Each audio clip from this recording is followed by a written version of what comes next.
마치 한 걸음 한 걸음 함께 하는 것 같이 보폭 이렇게 박자를 맞추면서 하는 모습이 참 아름답게 보였습니다. 우리가 이제 남편과 아내 한 가정이 이제 같이 걸어갈 뿐만 아니라 우리 가정과 가정이 함께 주님과 함께 걸어가는 믿음의 길을 가는 우리가 될 수 있기를 기도합니다. 네, 오늘 말씀의 제목은 너를 해할 자가 없을 것이니 이고요. 유절인 10절 말씀을 다 함께 읽어보겠습니다.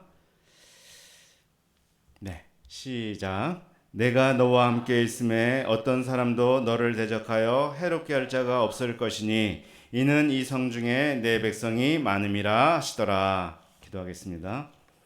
하나님 아버지 감사합니다. 우리 죄인들과 함께 하시고자 예수님을 이 땅에 보내주시고 예수님의 죽으심과 부활로 우리를 구원하시고 영원히 함께 하시니 감사합니다. 우리가 오늘 이 예배 자리에서 우리와 함께 하시는 하나님을 만나게 하여 주시고 우리를 격려하시고 힘주시고 우리의 인생 가운데 필요한 것들을 채워주시는 우리 주님 깊이 만나는 시간 될 수 있도록 도와 주시옵소서. 성령께서 함께 하시며 말씀으로 함께하여 주옵소서. 감사하며 예수님의 이름으로 기도합니다. 아멘. 너를 대적하여 해롭게 할 자가 없을 것이니 오늘 제목인데요. 누군가가 나를 해할지 모른다는 생각이 든다면 하루도 편하게 지내지 못할 것 같습니다. 어떤 분은요, 누군가가 자기를 해칠 거라는 생각에 늘 칼을 베개 밑에 두고 잠을 잤다고 합니다. 그런 사람의 심정을 이해하시겠습니까? 누군가가 나를 해한다는 생각은 매사에 사람을 의심하게 만듭니다. 사소한 일도 아주 심각하게 생각하죠. 불안과 공포를 극복하는 데 힘을 쓰느라 정작 써야 할 곳에 내 힘을 쓰지 못합니다. 얼마나 삶이 고단하고 피곤할까요? 바울이 이런 삶의 일부를 경험한 곳이 오늘 보게 될 고린도입니다. 고린도에서 그의 마음은 다른 곳에서보다 위축되었습니다. 적잖은 침체와 탈진이 그를 지배하였습니다. 하나님은 이런 그를 어떻게 도우셨어? 그는 어떻게 헤쳐나갔는지 오늘 말씀을 통해 잘 배워볼 수 있기를 기도합니다.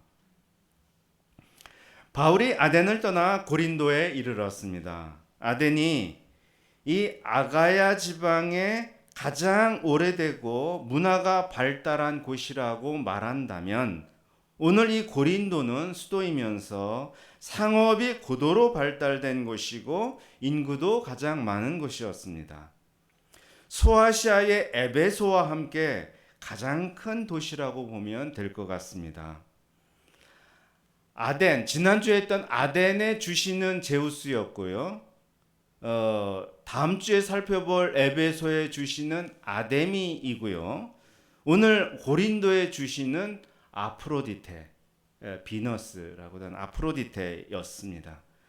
아프로디테 신전이 해발 570m 산 위에 세워졌다고 하는데요.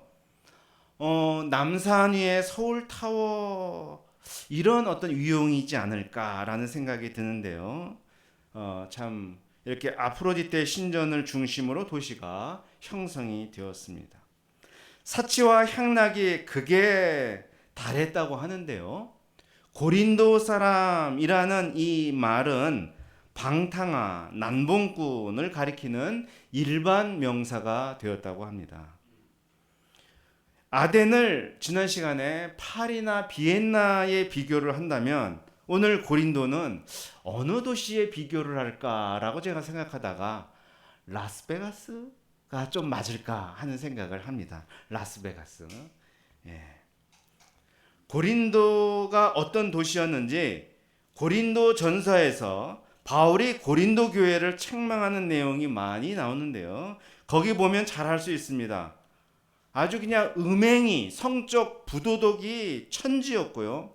심지어는 교회 안에서도 근친상간이 벌어지는 그런 곳이었다고 합니다. 요즘 말로 막장이었죠. 그런데 바울의 고린도에서의 삶은 좋은 사람들을 만나는 것으로 시작하고 있습니다. 오자마자 남편의 이름은 아굴라, 아내의 이름은 브리스길라라고 하는 한 좋은 부부를 만납니다.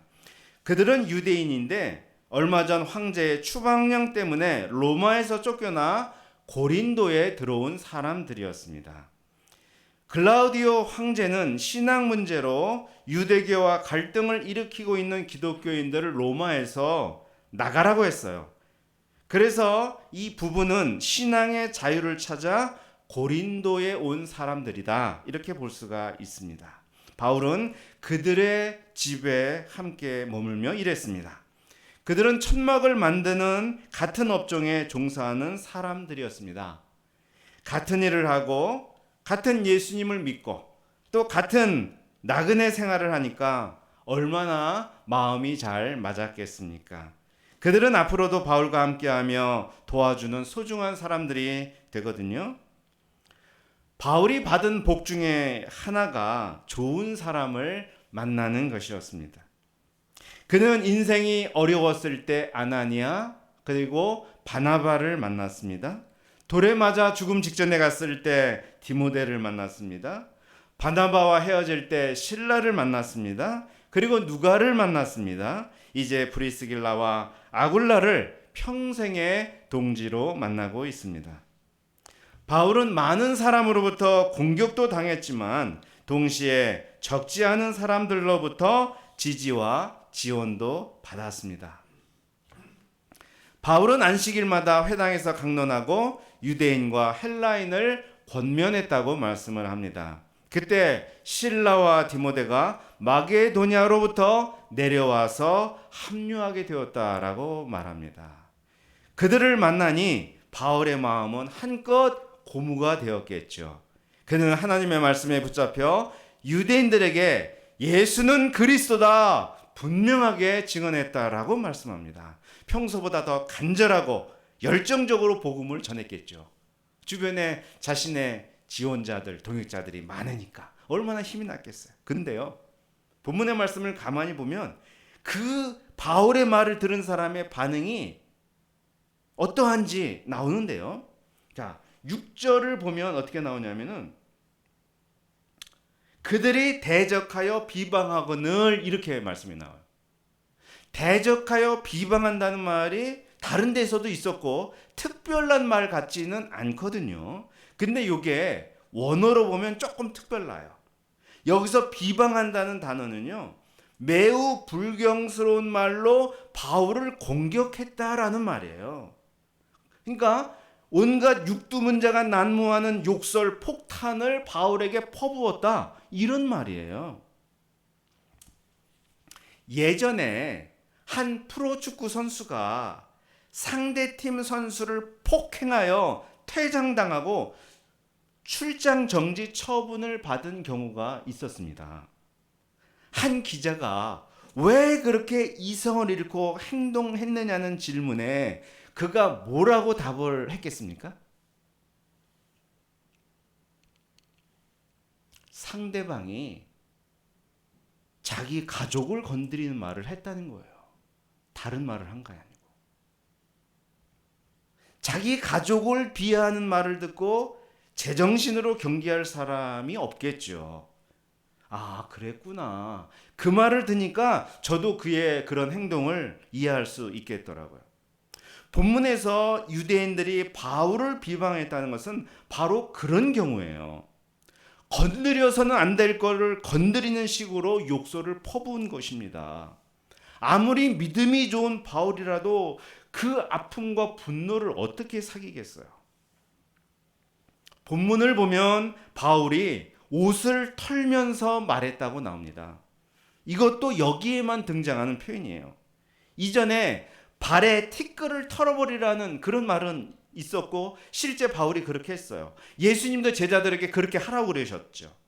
근데 옷을 털었다는 것은 바울에게는요 아주 큰 액션이었고 끓어오르는 분노가 담긴 표현입니다. 그래서 하는 말이 너희 피가 너희 머리로 돌아갈 것이요 나는 깨끗하니라. 이후에는 이방인에게로 가리라. 이렇게 아주 그냥 매몰차게 이야기합니다. 이방인에게 갈 것이라는 표현도 앞에서 사용한 적이 있지만 너희 피가 너희 머리로 돌아간다 하는 것은 처음 사용한 구약적인 표현입니다. 이것은 쉽게 얘기해서 이 저주받은 놈들, 이 저주받을지어다 이런 표현이에요. 얼마나 바울이 화가 나고 충격을 받았을지 상상할 수가 있습니다. 더는 회당을 사용할 수 없고 회당으로 가고 싶지도 않았을 것입니다. 그래서 거기서 옮겨 하나님을 경외하는 디도 유스도라는 사람의 집에 들어가 잠시 머물며 전도 사역을 수행한 것 같습니다. 그 집은 회당 옆이라고 말합니다. 또 회당장 그리스보라는 사람이 온 집안과 더불어 주를 믿었다고 말합니다. 다른 유대인들은 바울을 비방했지만 회당을 책임지는 그리스보라는 사람은 바울이 전한 증거를 받아들였습니다. 그의 영향 때문이었는지 수많은 고린도 사람들이 듣고 믿어 세례를 받았다고 말씀을 합니다. 그리스보가 믿고요. 많은 고린도 사람이 믿었으면 바울의 마음이 좀 풀릴 것 같지 않습니까? 바울의 마음이 풀려야 되잖아요. 그런데 바울의 마음을 잘 아시는 주님이 밤의 환상 중에 말씀하신 것을 보면 그러지도 않은 것 같습니다. 주께서 환상 중에 하신 말씀이 무엇입니까? 9절과 10절을 다 함께 읽어보겠습니다. 시작.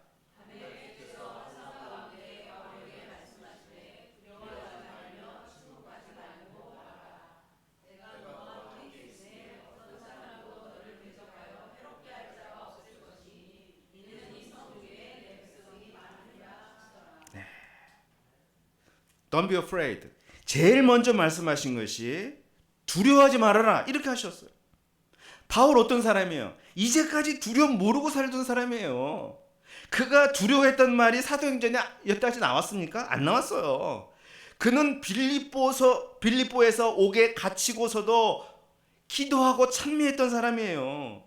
루스드라에서 돌에 맞아 모두가 죽은 줄 알고 장례를 치르려던 자리에서도 다 일어나서 루스드라 성으로 다시 들어갔던 사람입니다. 이런 그가 고린도에서 두려움이 임했어요. 이해가 됩니까? 고린도전서 2장 3절을 보면 그가 직접 이런 말을 했어요. 내가 너희 가운데 거할 때 약하고 두려워하고 심히 떨었노라. 얼마나 떨렸으면 그런 말을 했겠어요. 우리가 이 바울을 통해 볼 때 두려움을 모르던 사람도 이 어려움이 계속되면 나중에는 작은 일로도 두려움이 들 수 있는 것을 보게 돼요. 사람들의 공격이 두렵지 않다가도 계속 받아서 한계에 다다르면 정말 두려움이 들 수도 있다는 거예요. 가랑비에 속옷 젖는다는 말이 있잖아요. 매에 장사가 없다는 말이 있잖아요. 이거 그런 거예요. 근데 두려워하지 말고 침묵하지 말고 말하라 이렇게 말씀을 하십니다. 침묵하지 말고 말하라. 바울 어떤 사람이에요? 말 잘하는 사람이에요. 앞에서도 강론하고 권면했습니다. 실라와 디모데가 합류하고서는 하나님 말씀에 붙잡혀 밝히 증언했다고 그랬잖아요. 누구보다 말을 많이 하고 강력하게 주장하는 사람이었습니다. 이런 그에게 침묵은 어울리지 않아 보입니다. 그러나 앞에서 어떤 일이 있었어요. 차마 들을 수 없는 그런 말을 들어야 했습니다. 인신모독성의 말을 들어야 했어요. 그것도 계속 희망을 품고 말씀을 전해주던 그 동족들로부터 듣게 되었습니다. 얼마나 정남이가 떨어지겠습니까? 얼마나 이 말하는 것에 무의미함이 느껴지겠습니까?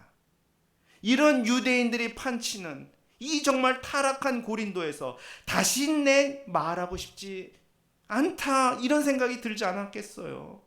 주님은 이런 바울의 마음을 읽으셨습니다. 그의 아픔과 괴로움을 아셨습니다. 그리고 말씀하신 거예요.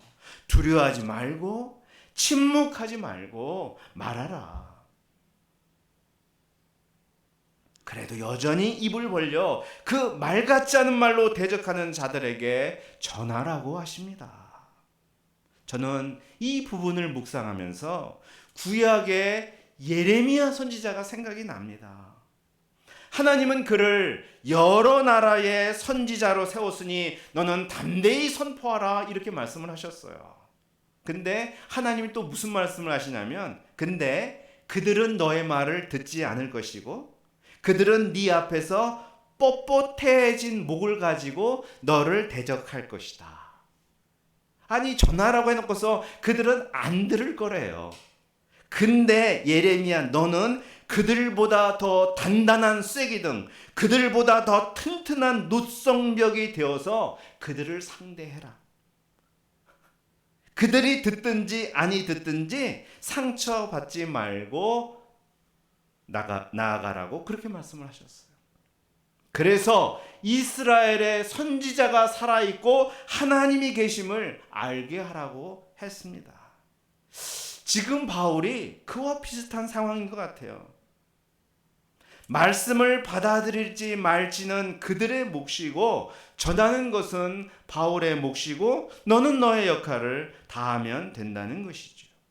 그리고 내가 너와 함께 있음에 어떤 사람도 너를 대적하여 해롭게 할 자가 없다라고 말씀을 하십니다. 바울은 사람들이 자기를 해롭게 한다고 생각했어요. 나한테 상처를 준다고 생각했어요. 그런데요, 가만히 생각해 보세요.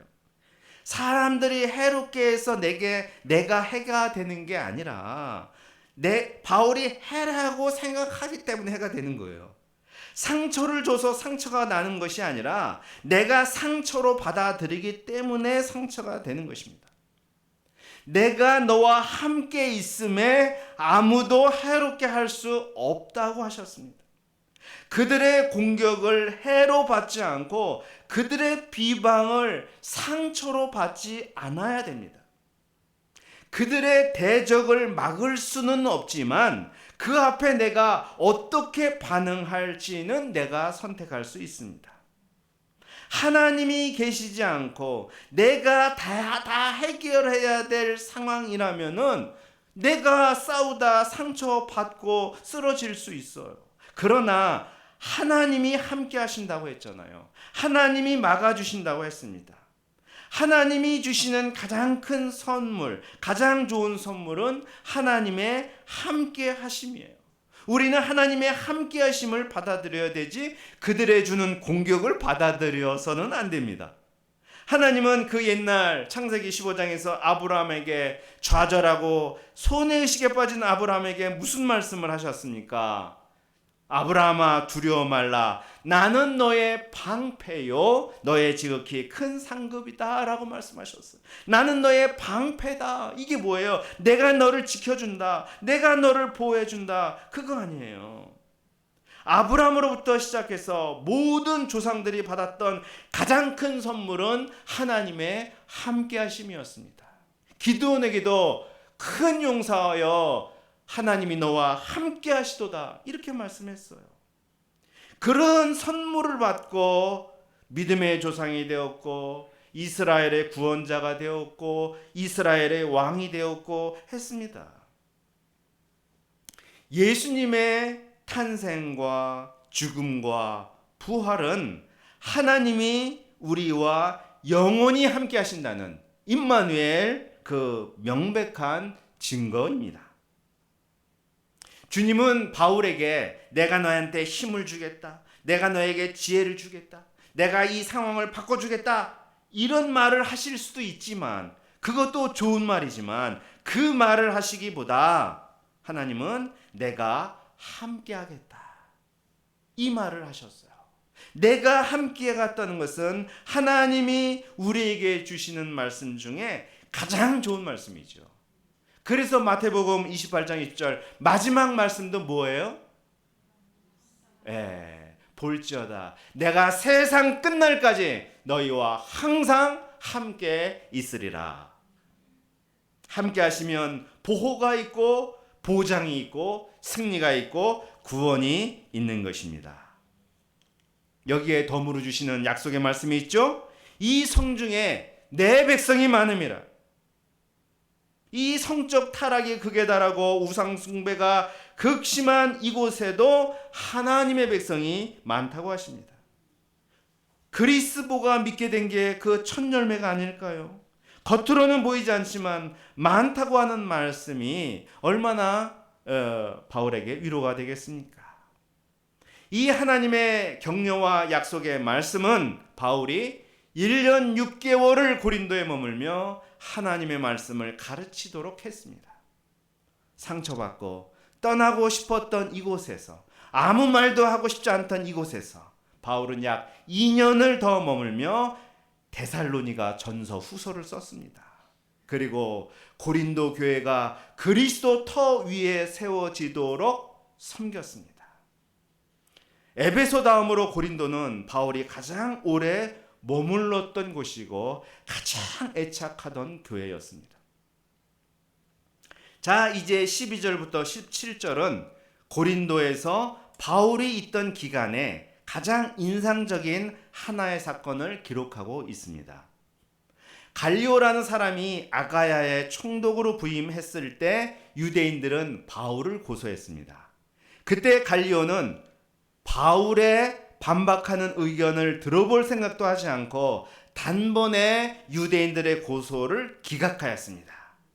왜냐하면 그들의 고소는 이스라엘의 종교와 언어와 문화와 관련된 거지 정치나 사회 질서, 치안에 관련된 것이 아니라고 판단했기 때문입니다. 그런 일에는 신경 쓰지 않겠다며 법정에서 그냥 쫓아냈습니다. 이 일은 로마법과 정치 행정 담당자들이 세계 선교에 오히려 도움이 되었다.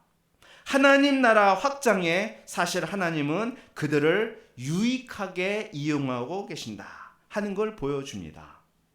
또한 바울이 전하는 말씀이 로마 체제를 위협하는 일이 결코 아니었음을 공적으로 확인해 준 계기가 되었습니다. 유대인들이 수없이 공격하고 해를 가하고자 했지만 하나님은 조금도 해를 받지 않도록 이 세속사, 세상 사람들을 통해서도 역사를 주관하셨다 하는 것을 알 수가 있습니다. 이제 18절을 보면 바울은 고린도를 떠나 돌아가면서 겐그레아에서 머리를 깎았다라는 표현이 나옵니다. 에베소로 건너가기 직전 거기서 머리를 깎았습니다. 우리는 어떨 때 머리를 깎습니까?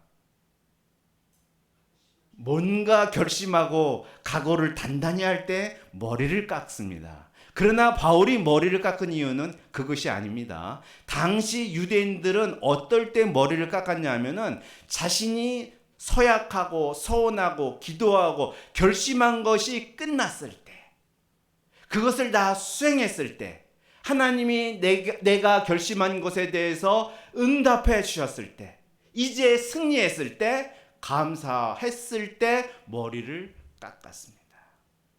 결국 이것은 무엇을 보여주는 것이냐면은 지난 2년 동안의 고린도에서의 사역이 실패가 아니었고 그가 뜻두고 결심했던 대로 이루어졌고 하나님이 축복해 주셨다는 것을 보여주는 표현이에요. 그래서 누가가 겐그라에서 머리를 깎았더라 라는 표현을 쓰고 있는 것입니다. 2년의 삶을 통해서 바울에게 승리를 주시고 하나님의 함께하심을 나타내신 우리 주 하나님께 감사와 찬양을 드립니다. 야, 이제 바울은 에베소에 가서 잠깐 사역을 섬기고요. 거기에 브리스길라와 아굴라를 떨어뜨려 놓고 이제 본인만 수리아 안디옥으로 돌아갑니다. 나중에 3차 전도 여행 때 에베소로 다시 돌아올 것을 기억하면서 브리스길라 아굴라를 이곳에 개척자로 남겨놓은 것이죠. 이렇게 해서 이제 2차 전도 여행이 끝납니다. 바울은 잠시 쉬다가 다시 3차 전도 여행을 시작합니다. 다음 주에 배워보게 되겠습니다. 아무리 믿음이 좋고 긍정적이고 낙천적인 사람일지라도 두려움이 들고 침체에 빠질 수 있습니다. 열왕기서에 보면 엘리야 선지자가 나옵니다. 그는요, 어떤 사람이었느냐? 3년 동안 까마귀가 물어다주는 음식만을 먹으면서도 정말 열정과 희망이 불타오르던 아주 긍정적이고 낙천적인 사람이었습니다. 그리고 그러한 열정으로 바알 선지자 850명을 물리치고 살아계신 하나님을 이스라엘에게 나타냈던 정말 뜨거웠던 선지자였습니다. 근데요, 이런 그가 변화되지 않는 이스라엘의 왕 아합과 그를 뒤에서 조종하는 왕비 이세벨 때문에 너무나 힘들었어요. 그 둘에게 완전히 질려버렸습니다. 이세벨은 큰 하나님의 역사를 보고도 무슨 말을 했냐면은 엘리야를 내일 이맘때까지 죽여버리지 않으면 내 장을 치지겠다, 이런 식으로 말을 했습니다. 그러자 엘리야는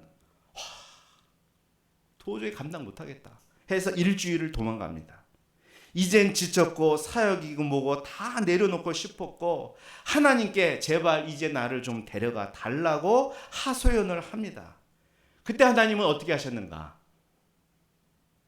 그냥 먹이셨고 재워주셨고 세미한 음성을 들려주셨습니다.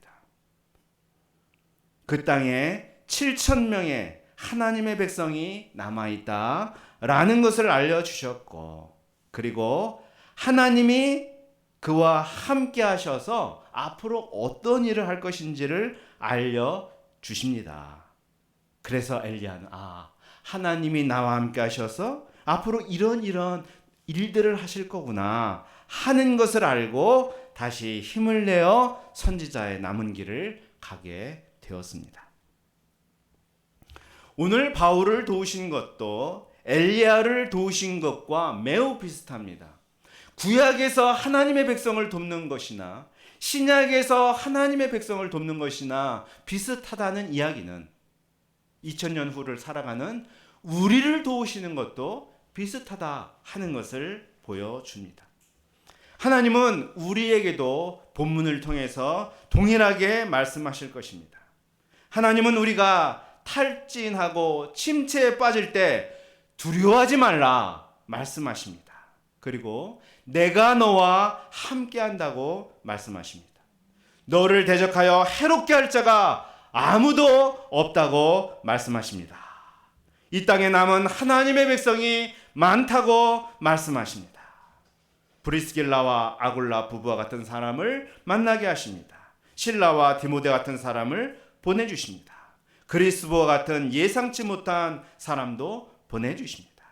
여기저기서 나를 대적하는 사람도 만나지만 나를 원하고 지지하는 사람도 만나서 다시 힘을 얻고 사명인의 길을 갈 수 있도록 도우십니다. 우리가 우리와 함께 하시는, 예수님을 통해 나와 함께 하신다는 사인을 분명히 보여주신 이 하나님을 힘입고 우리가 내게 주신 사명인의 길, 내게 주신 인생의 길을 우리가 끝까지 믿음으로 갈 수 있기를 간절히 기도합니다. 우리가 이번 여름 수양회를 통해서 참석한 모든 분들이 우리와 함께 하시는 하나님, 모든 해로부터 지켜주시고 나에게 두신 뜻을 이루어 나가시는 그 하나님을 만나는 축복된 시간이 될 수 있기를 기도합니다. 기도하겠습니다. 하나님 아버지, 감사합니다. 오늘 말씀을 통해서 바울에게 갑작스러운 침체가 왔을 때 하나님이 환상 중에 찾아오시고 두려워하지 말라 하시고 침묵하지 말고 말하라 하시며 내가 너와 함께 하겠다. 너를 해할 자가 없다. 이 성중에 내 백성이 많다. 함으로써 바울을 위로하시고 회복시키신 것을 배우게 하심을 감사합니다. 그는 그 말을 듣고 소원을 했고 서약을 했고 결심을 했고, 그래서 2년 후에 정말 감사함으로 겐그레아에서 머리를 깎은 것을 보게 해주신 것을 감사합니다. 우리의 삶에도 이러한 역사가, 이러한 놀라운 주의 손길이 이루어질 수 있도록 도와 주시옵소서. 감사하며 예수님의 이름으로 기도합니다. 아멘.